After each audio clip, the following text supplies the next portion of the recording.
পেরেছে। যখন তারা বুঝবে তখন তো আবার তারাই আমার হাতে হাত দিয়া কালেমা পড়ে মুসলমান হবে। আর যদি আমি তোমাকে অর্ডার করি তুমি তাদেরকে মেরে ফেলবা, ঠিক আছে, কিন্তু যেই কালেমার মিশন নিয়ে আমি দুনিয়ায় এসেছি, আমার আল্লাহ আমাকে দুনিয়ায় পাঠিয়েছেন, ও জিবরাইল বলো এই কালেমার দাওয়াত আমি তাহলে কাদের কাছে দিব? আল্লাহর নবীজি বললেন আমি তাদেরকে মাফ করে দিলাম। আল্লাহ নবীজি তাদেরকে মাফ করে দিলেন। হিন্দাও গোপনে গোপনে আল্লাহর নবীজির সামনে যায় উপস্থিত।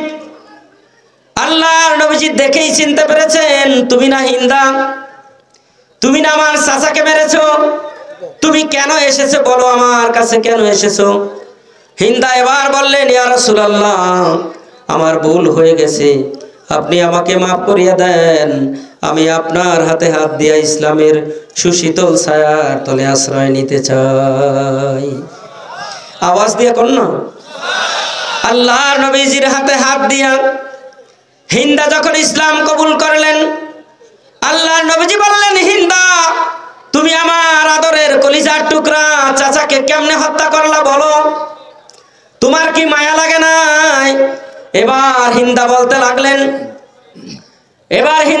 লাগলেন ইয়া রাসূলুল্লাহ যেই দিন বদরের প্রান্তরে আমার বাবা মারা গিয়েছিল, এই হামজা আমির হামজার হাতেই আমার বাবা মারা গিয়েছে, সেই দিন থেকে প্রতিজ্ঞা করেছি হামজাকে না মারা পর্যন্ত আমি কোনো কিছু ব্যবহার করব না। ইয়া রাসূলুল্লাহ পাপের গোমরাহিতে অহংকার অন্তরে লুকায়িত থাকার কারণে আমি এই কাজটা করে ফেলেছি। ইয়া রাসূলুল্লাহ আমি উহুদের ময়দানে ওত পেতেছিলাম দীর্ঘ সময় পর্যন্ত, যেই পথে আমির হামজা আসা যাওয়া করবে ওই পথে আমি একটু নিচু জায়গায় পাথরের আড়ালে ছিলাম। আমির হামজা যখন আমার পাশ দিয়ে যাচ্ছিলেন, প্রথমে আমি তার পায়ের উপর তরবারি দিয়ে আঘাত করলাম। আচমকা আঘাত করার পরে হযরত আমির হামজা মাটিতে যখন লুটে পড়ল, আমরা তার উপর অতর্কিত হামলা করলাম। আমরা তার হাত কাটলাম, পাও কাটলাম, গলা কাটলাম, তার গোপন অঙ্গ পর্যন্ত তারা কেটে ফেলেছে। মাথার থেকে খুলিটা বের করে খুলির মধ্যে মদ ঢেলে আনন্দ করে লাশের উপরে নেচে নেচে খেয়েছিলাম। এই কথা যখন হিন্দা বলতেছিলেন, আল্লাহর নবীজির দুই চোখ বেয়ে বেয়ে পানি পড়তেছিল। বললেন মানুষ কিভাবে এত নিষ্ঠুর হতে পারে, মারা যাওয়ার পরেও লাশের উপর নাচে? আমাদের দেশে হয়েছিল নি? আওয়াজ দেয় না, হয়েছিল নি? মানুষ মারা যাওয়ার পরে লাশের উপরে নৃত্য করেছিল না, করে নাই? আল্লাহর নবীর সাহাবীকে এইভাবে হিন্দা হত্যা করেছিলেন।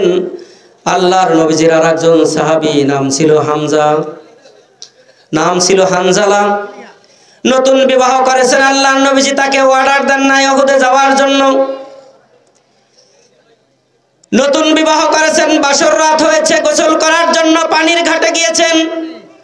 কে যেন উপর দিয়ে বলতেছিল ও হানজালা তুমি গোসল করতে আসো, আর ওইদিকে উহুদের ময়দানে আল্লাহর নবী শহীদ হয়ে গেছেন। হানজালা গোসল করতে সময় পায় নাই, গোসল করেন নাই, তিনি দৌড়ায়া বাড়িতে চলে গেলেন। বাড়িতে যায়া স্ত্রীকে বললেন স্ত্রী রে লুঙ্গি টানে তরবারিটা দে, যেই নবীর জন্য গোসল করব সেই নবী নাকি উহুদের ময়দানে শহীদ হয়ে গেছে, তাহলে আমি হানজালা আর বেঁচে থেকে কি লাভ? তরবারি লয়ে হানজালা উহুদের ময়দানে দৌড়ায়। হানজালা উহুদের ময়দানে যায় শাহাদাত বরণ করেন। আল্লাহর নবীজির সাহাবী হানজালা শাহাদাত বরণ করার পরে আল্লাহর নবীজি বললেন আমি তো তোমাকে অনুমতি দেই নাই, তুমি কেন উহুদে আসলা হানজালা? আল্লাহর নবীর সাহাবীর স্ত্রী দৌড়ে আসলেন। যখন 70 জনের লাশ এক জায়গায় করা হলো, 69 জন পাওয়া গেল, একজন পাওয়া যায় না। হানজালার স্ত্রী আয়েশা বললেন ইয়া রাসূলুল্লাহ সকল সাহাবীদের লাশ গোসল দিয়া কবর দিবেন, কিন্তু গোসল ছাড়া কবর দিবেন, কিন্তু আমার স্বামীকে বিনা গোসলে আপনি কবর দিবেন না। আল্লাহর নবীজি ঘাড় ফিরাইতে পারেন না, একটু বাঁকা করে বললেন, কে গো তুমি, কে তুমি, কোথা থেকে আসলাম, কে তোমার স্বামী? আল্লাহর নবীজির কথা শোনার পরে হানজালার স্ত্রী বলেন, ইয়া রাসূলুল্লাহ, আমি আপনার সাহাবী হানজালার স্ত্রী, আপনি আমার স্বামীকে উহুদের ময়দানে আসার জন্য অনুমতি দেন নাই। ইয়া রাসূলুল্লাহ, আমার স্বামী আমার সঙ্গে বাসর হয়েছে, গোসলে যাওয়ার পরে যখন আপনার শাহাদাতের সংবাদ শুনেছেন, গোসল করতে পারেন নাই, উহুদের ময়দানে আইসা শহীদ হয়ে গেছেন। কান্দিয়া কুলরে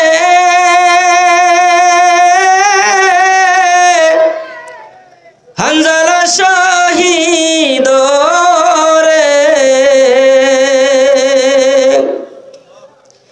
কলিজা সিরিছে রে সেই জঙ্গে ওহুদে, কান্দিয়া কুলরে হানজালা শহীদ রে, কলিজা সিরিছে রে সেই জঙ্গে ওহুদে। নবীর এক সাহাবী ছিলেন হানজালা নামেতে, তিনি শহীদ হয়েছিলেন বিবাহের রাতে গিয়ে জঙ্গে ওহুদে। নবীর ডাকে আধার রাতে কহেন বিবির তরে, বিয়ের রাত রে চলতি রাতে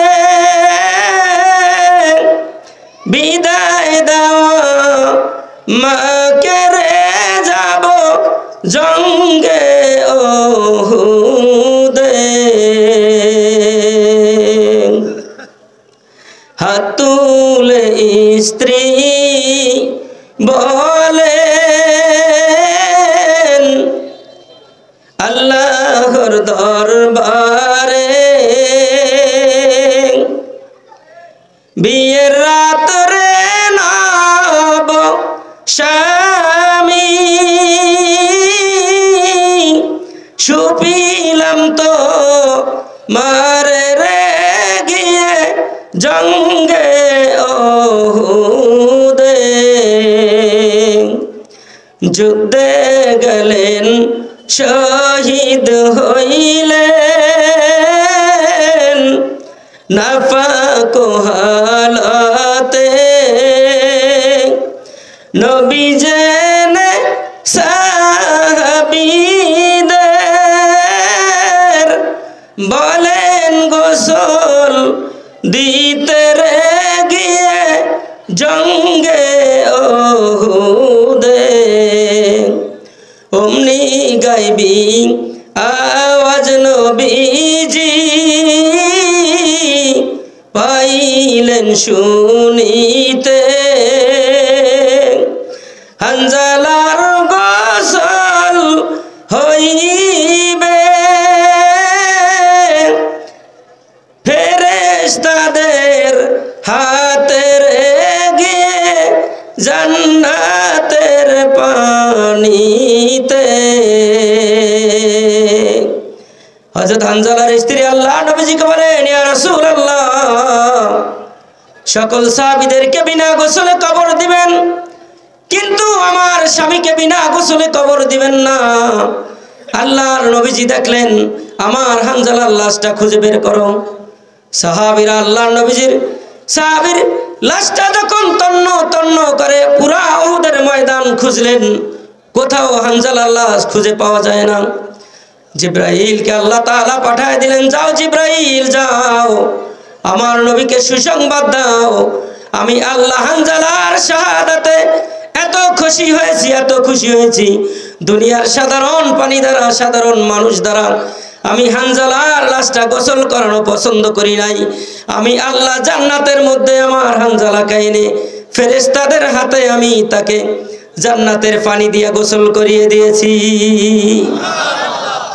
সাহাবায়ে কেরাম আশ্চর্য হয়ে গেলেন, কিভাবে সম্ভব এত অল্প মুহূর্তের মধ্যে আল্লাহর জান্নাতে যায় গোসল করাইয়া আবার দুনিয়ার জমিনে লাশটা নিয়ে আসা। আল্লাহর নবীজিকে জিব্রাইল বললেন, ইয়া রাসূলুল্লাহ, ওই যে তাকায় দেখেন আপনার হানজালার লাশ হাজার হাজার ফেরেশতারা কাঁধে বহন করে উহুদের ময়দানে নিয়ে আসতেছে। আল্লাহর নবীর সাহাবী হযরত আলী কাররামাল্লাহু ওয়াজহাহু তিনি দৌড়াইয়া গেলেন লাশের কাছে, যায়া দেখেন সবে মাত্র গোসল করানোর পরে চুল থেকে যেইভাবে মানুষের মাথার চুল ভিজে পানিগুলো পড়ে, হযরত হানজালার মাথার চুলগুলো বেয়ে বেয়ে, হযরত হানজালার চুলগুলো ছিল একটু বড় বড় সুন্নতি চুল, ওই চুলগুলো বেয়ে বেয়ে জান্নাতের পানির ফোঁটাগুলো উহুদের ময়দানে পড়তে আছে। হযরত হানজালার শরীরটা ভিজা। আল্লাহর নবীজি বললেন, তোমরা যদি কোনো জান্নাতীর দেখতে চাও আমার সাহাবীরা, আমার হানজালার চেহারার দিকে তাকাও, আমার হানজালার চেহারার দিকে তাকাও, আমার হানজালার চেহারার দিকে তাকাও। যদি কারো অন্তরটাকে শান্তি করতে চাও, যদি কারো অন্তরটাকে প্রশান্ত করতে চাও, আমার হানজালার চেহারার দিকে তাকাও। আল্লাহর নবীর সাহাবী এইভাবে জীবন দিয়েছিলেন। আল্লাহর নবীর সাহাবী ছিলেন, অল্প বয়সের আরেকজন সাহাবী ছিলেন, আল্লাহর নবীজির একজন বিখ্যাত সাহাবী ছিলেন, যার নাম ছিলেন রফে বিন খাদিজ, আরেকজনের নাম ছিল সামুরা বিন জুনদুব রাদিয়াল্লাহু তাআলা আনহু। তারা উহুদের ময়দানে শাহাদাত বরণ করেছিলেন। আল্লাহর নবীজির বিখ্যাত ধনী যেই সাহাবী ছিলেন, একদিন ইসলাম কবুল করার পরে তিনি নামাজে দাঁড়াইলেন। আল্লাহর নবীর সাহাবীর জামার তালিগুলো দেখে সাহাবায়ে কেরাম কানাঘুষা শুরু করলো।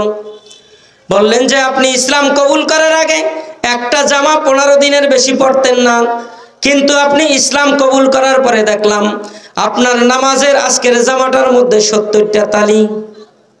আপনার সহায় সম্পদগুলো গেল কোথায়? আল্লাহর নবীর সাহাবী বললেন, দেখো ইসলাম কবুল করার আগে আমি যখন মুশরিক ছিলাম, কাফের ছিলাম, ওই সময় নতুন নতুন জামা কাপড়গুলো পরিধান করে আমি যা আরাম পাইতাম, আমি যে সিরা 70টা তালিওয়ালা জামা দিয়ে আজকে নামাজে আল্লাহকে সেজদা দিলাম, তার চাইতে লক্ষ কোটি গুণ সেরা জামার মধ্যে আল্লাহ বরকত দিয়া দিয়েছেন। আমি ইসলাম কবুল করার পরে আমার যত সহায় সম্পত্তি স্থাবর অস্থাবর বলতে যা ছিল সবগুলো দুই হাতে আমি আমার রাসূলের হাতে তুলে দিয়েছি। এই ছিল সাহাবীদের জীবন। এই জন্য আল্লাহ বলছেন, ওয়ালা তাকুলু লিমান ইউকতালু ফি সাবিলিল্লাহি আমওয়াত, যারা আল্লাহর রাস্তায় জীবন দেয় তাদেরকে তোমরা মৃত বলো না, কারণ তাদেরকে কবরের মধ্যে খাওয়ায় কে? আল্লাহ বলেন যে আমি তাদেরকে কবরের মধ্যে খাওয়াই। প্রিয় মুসলমান ভাইয়েরা আমার, প্রিয় কুসাইপট্টির মানুষেরা আমার, মুসল্লিয়ানে কেরাম, আল্লাহ তাআলাকে ভয় করতে হবে, ভয় করার মতন। আমার পূর্বের বক্তা সেই আল্লাহ তাআলাকে ভয় করার, ইমানদারদের আল্লাহকে ভয় করার কথা বলেছেন। প্রিয় হাজিরিন, রব্বে কারীম যদি আমাদেরকে কবুল করে নেয়, আমাদের সারা জীবনের সকল আমলগুলো আল্লাহর দরবারে কবুল হবে, কি হবে না বলেন? আজকে আমরা যেই ময়দানে বসা, এইটা কোনো সাধারণ কোনো ময়দান নয়, আজকে আর মাদ্রাসার মাঠ নাই, এটা আল্লাহর জান্নাতের বাগান। সুবহানাল্লাহ কোন? এটা এখন আর সাধারণ কোনো বাগান নয়, এটা হলো আল্লাহ তাআলার জান্নাতের একটা টুকরা। কারণ আল্লাহ নবীজি সাল্লাল্লাহু আলাইহি ওয়াসাল্লাম বলেছেন, এই জান্নাতের মজলিসে যারা বসবে, কোরআনের মজলিসে যারা বসবে, তাদের মর্যাদা সম্পর্কে আল্লাহর নবীজি হাদিস শরীফে বলেছেন, যারা জান্নাতের ময়দানে যারা বসবে তাদেরকে আল্লাহ রাব্বুল আলামিন 1 ঘন্টা সময় এই কোরআনের ময়দানে ব্যয় করার কারণে যেই নামাজ আপনার আল্লাহর দরবারে কবুল হয়ে গেছে, ওই রকম 500 রাকাত নফল নামাজের সওয়াব আল্লাহ আমাদেরকে দান করে দিয়েছেন। 1 ঘন্টার উপরে আমরা বসছি না এখানে, মাগরিব থেকে এই পর্যন্ত 2 ঘন্টার উপরে আমাদের হয়ে গেছে কিনা? যারা 1 ঘন্টা বসবে, আল্লাহ নবী বলছেন তাদেরকে আল্লাহ রাব্বুল আলামিন তাদের আমলনামায় যেই নামাজ কবুল হয়ে গেছে ওই রকম 500 রাকাত নফল নামাজের সওয়াব আমার আল্লাহ আমাদেরকে দিয়ে দিয়েছেন। সুবহানাল্লাহ। তাহলে আমরা এখানে যারা বসতে পেরেছি আমরা কি লাভে আছি না লসে? আওয়াজ দিয়ে বলেন লাভে না লসে? এই জায়গায় বসে যখন আল্লাহকে ডাক দিয়েছেন সুবহানাল্লাহ, আল্লাহকে বলেছেন প্রশংসা বশত আলহামদুলিল্লাহ, আল্লাহর বরত্ব ঘোষণা করে যখন বলছেন আল্লাহু আকবার, তখন আপনার কি হবে?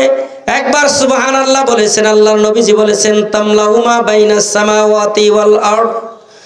একবার আমার উম্মত যখন জবান থেকে সুবহানাল্লাহ পবিত্র শব্দটা উচ্চারণ করে পবিত্র জবান দিয়া, আমার আল্লাহ তামলাউমা বাইনাস সামাওয়াতি ওয়াল আরদ, আসমান এবং জমিনের মাঝখানে যত ফাঁকা জায়গা আছে আল্লাহ তাআলা বান্দার জন্য নেকি দিয়া ভরে দেন।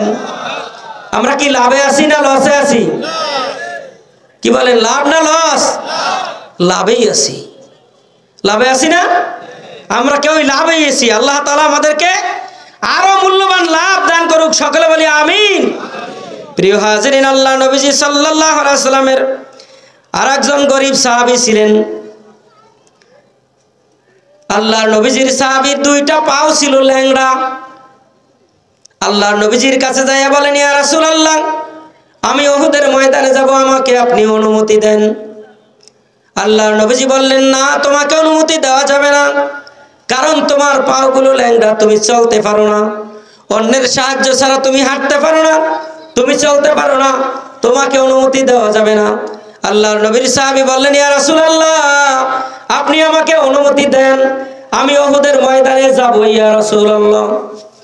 আল্লাহর নবীজি তার আবেগ দেখলেন, আবেগ দেখে তাকে অনুমতি দিয়ে দিলেন। ঠিক আছে, তোমাকে অনুমতি দেওয়া গেল। আল্লাহর নবীজি সাল্লাল্লাহু আলাইহি সাল্লামের সাহাবী বাড়িতে চলে গেলেন, যায়া স্ত্রী সন্তানদেরকে বললেন, আমি উহুদের ময়দানে যাব, তোমরা আমাকে বিদায় দিয়ে দাও। স্ত্রী রহস্য করে বললেন, স্বামী গো, লুলালা খোলারা তারা যুদ্ধের ময়দানে যায় হলো পলানের জন্য। তিনি রহস্য করে বললেন যে যারা লুলা খোরা এরা যুদ্ধে যায় কিসের জন্য? পলানের জন্য। আল্লাহ নবীর সাহাবী মনে কষ্ট পাইলেন, ভীষণ কষ্ট। বললেন যে আমি কি পলানের জন্য যাব? আমি তো রাসূলের কাছ থেকে অনুমতি নিয়ে আসছি, আমি যুদ্ধের ময়দানে যাবই। তিনি মনের কষ্ট নিয়া উঠানে, বাড়ির উঠানে আইসা বললেন, আল্লাহ তাআলার কাছে হাত উঠাইয়া বললেন, আল্লাহ, আমি উহুদের ময়দানে যাইতেছি, তুমি আমার শাহাদাতটা তুমি কবুল করে নিও। আল্লাহর নবীর সাহাবী উহুদের ময়দানে যাওয়ার পরে তিনিও যুদ্ধের ময়দানে শাহাদাত বরণ করলেন। সন্তানেরা যখন শুনলেন, স্ত্রী শুনলেন, মুরগি জবা দিয়া ছেড়ে দিলে যেভাবে লাফায়া ছটফট করতে থাকে, স্ত্রী আর সন্তানেরা বাবার সংবাদ শুনে, শহীদের সংবাদ শুনে তারা পাগল হয়ে গেল। আল্লাহর নবীজির কাছে যখন আসলেন, আল্লাহর নবীজি সকল সাহাবীদেরকে জানাজা দিয়া যখন দাফন করার জন্য বললেন, ওই মুহূর্তে আল্লাহর নবীর ওই লুলা সাহাবীর সন্তান আসলো, বললেন, ইয়া রাসূলুল্লাহ, আমার বাবার লাশটা আমাদেরকে দিয়ে দেন, আপনি উহুদের ময়দানে আমার বাবার লাশটা কবর দিবেন না। আল্লাহর নবীজির সাহাবী বললেন, বলার পরে আল্লাহর নবীজি বললেন, ঠিক আছে, নিয়ে যাও। বাবার লাশটা যখন ঘোড়ার উপর উঠাবেন, লাশ ধরে উস্কানো যায় না, এখন আর লাশ ওঠে না। ঘোড়ার উপরে কোন রকম উঠানোর পরে এখন আর ঘোড়াও উঠে না। ঘোড়ার উপর বেদম মারধর করা হলো, কিন্তু ঘোড়া উঠতেছে না। আল্লাহর নবীজির কাছে সংবাদ গেল, ইয়া রাসূলুল্লাহ, লাশ নিয়ে তো আমরা বাড়িতে যাইতে পারতেছি না, কারণটা কি? আমাদের ঘোড়াটাকে এমন মারা মারলাম, কিন্তু ঘোড়াটাও তো উঠতেছে না। আল্লাহর নবীজি বললেন, কি হয়েছে? বাড়িতে তোমার বাবার সঙ্গে কোনো গ্যাঞ্জাম হয়েছে কিনা, বা কোনো কথার কাটাকাটি হয়েছে কিনা বলো। এবার সন্তান বললেন, ইয়া রাসূলুল্লাহ, ইয়া হাবিবাল্লাহ, আমার বাবা যখন আমাদের কাছে বললেন যুদ্ধে যাবেন, আমরা তাকে নিষেধ করেছিলাম। তিনি যখন যুদ্ধের ময়দানে আসলেন, আমরা না বললাম, তিনি বাড়ির উঠানে দাঁড়াইয়া কি যেন হাত উঁচু করে বলল, আমরা বুঝতে পারলাম না। আর আমার বাবা আপনার সঙ্গে উহুদের ময়দানে চলে আসলেন। আল্লাহর নবীজি বলছেন, আর কিছু বলেন নাই? তোমার মা কি বলেছে? কয়, আমার মা বলেছিল, ইয়া রাসূলুল্লাহ, লুলারা খোরারা যুদ্ধের ময়দানে যায় পলানের জন্য। কয়, তোমার বাবার দোয়া আল্লাহ কবুল করে নিয়েছেন, কিয়ামত পর্যন্ত লাশ নিয়ে তোমরা বাড়িতে যাইতে পারবে না।